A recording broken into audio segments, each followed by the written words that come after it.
Continuing our reviews of great films by great directors, we have probably the greatest film of all time by the greatest director of all time. As you can tell by the tie I'm wearing, we are doing Pulp Fiction.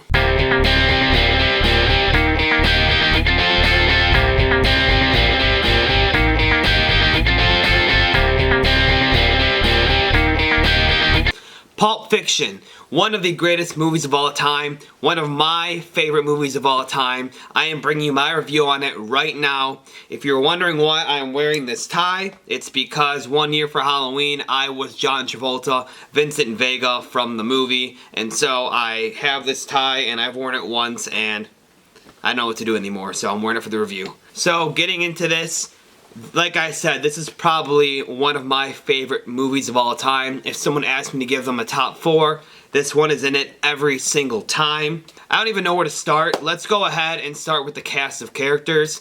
This is one of the greatest casts ever put together. Everybody fits their role so perfectly. We have Sam Jackson as Jules. We have John Travolta as Vincent Vega. We have Bruce Willis as Butch. We have Uma Thurman as Mia Wallace. So many great characters by so many great performances. And I actually read the paper that Tarantino wrote while he was writing this movie of who he wanted cast in each role. And he was able to get a lot of the people he wanted, but some of them he wasn't able to get. And honestly, looking at the choices he had and who he ended up with, I think it was a blessing in disguise that he couldn't get some of the characters, because this, like I said, is a perfect casting for this film. This film not only brought Tarantino into the spotlight as an up-and-coming great filmmaker, but it rejuvenated many careers like Uma Thurman and John Travolta. It took these actors who were, great, like Bruce Willis and Sam Jackson, and put them into one of their best roles. It took these actors like Uma Thurman and put them into the spotlight, and it took actors like John Travolta, who were huge in the 70s and 80s, and rejuvenated their whole career and gave them a whole new life in Hollywood. Not only was this movie great for so many people involved, but it was great for so many viewers. It was a breath of fresh air. Tarantino said himself that he felt that Hollywood and filmmaking was kind of in a low spot, kind of at a dead end in the 1980s, and he wanted to change it up and shock people in the 90s. And I promise you, this movie shocked people. There's so many different scenes that most common people in the world wouldn't even think about to write down on paper and then film, and he just goes for it. He does these scenes, and even now I've seen this movie probably 50 times, and on the rewatch for this review, I still get shocked by some of the scenes.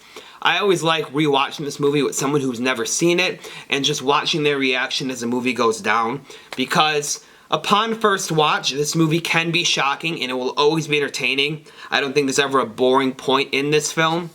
However, it is 4 different stories that are coming together into one, and so on your first watch, it may be a bit confusing. So I always like watching people, slowly start to understand that there is 4 stories here and slowly start to see that they are all connected.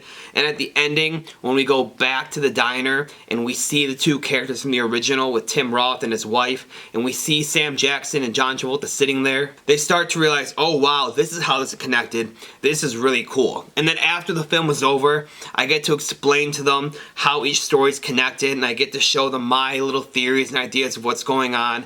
And then when they get to rewatch this movie a second time, which I recommend everyone does, the story starts to fit in together a little bit more, and you start to see where one part starts and where one part ends. Another thing I think that is very fresh about this film is the fact that a character's death on screen does not result in the character being written out of the film, because the movie is not filmed in order. You have John Travolta getting blasted away by Bruce Willis in the toilet. End of his story, you think? 5 minutes later, he's back at another scene.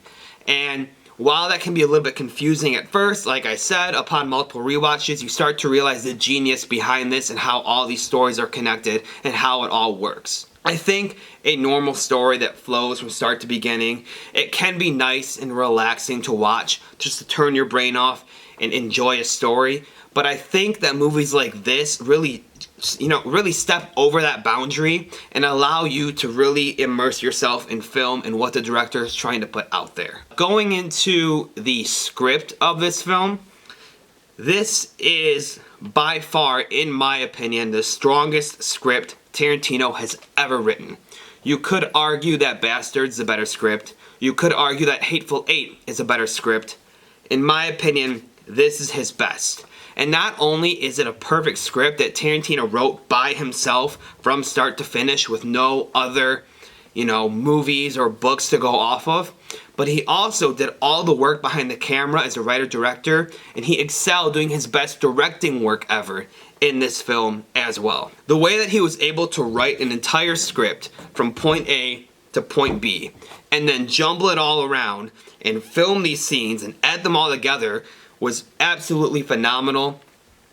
And I think he accomplished what he wanted to do in giving film and Hollywood a new life in the 1990s. Since his release of his first film, Reservoir Dogs, I would say that Tarantino is not only the greatest director of the 90s and 2000s, but probably also the most famous.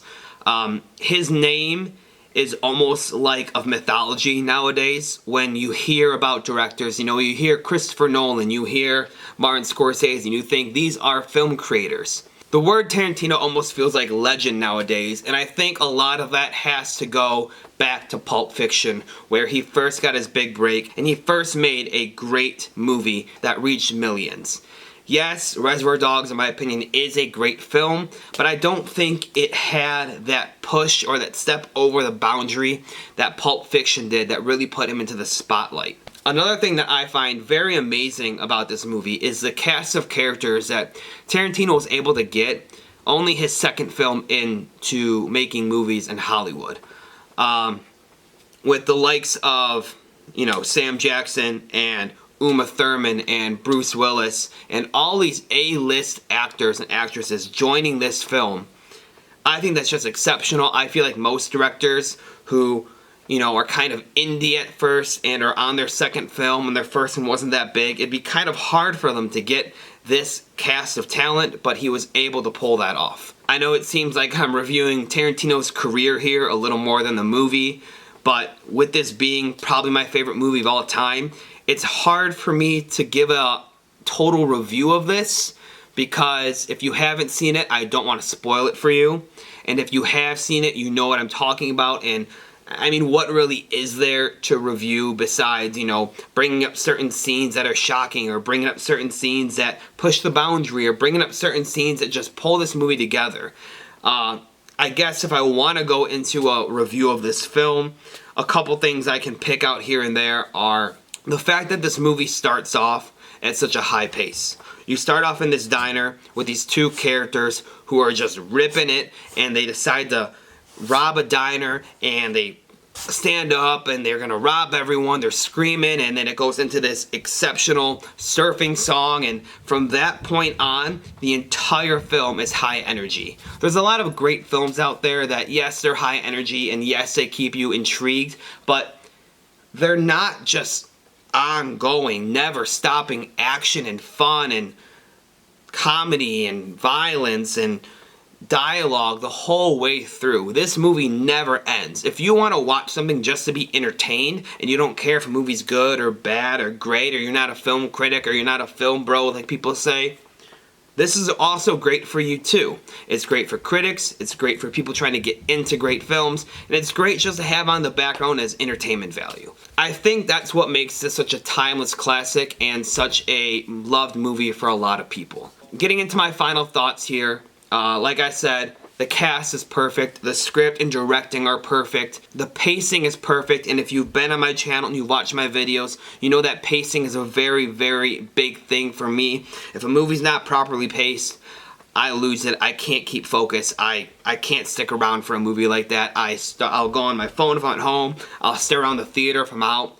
It doesn't keep my focus, so that is also very huge for me. Overall ranking for this movie, or overall rating, I'm going with a perfect 10 out of 10.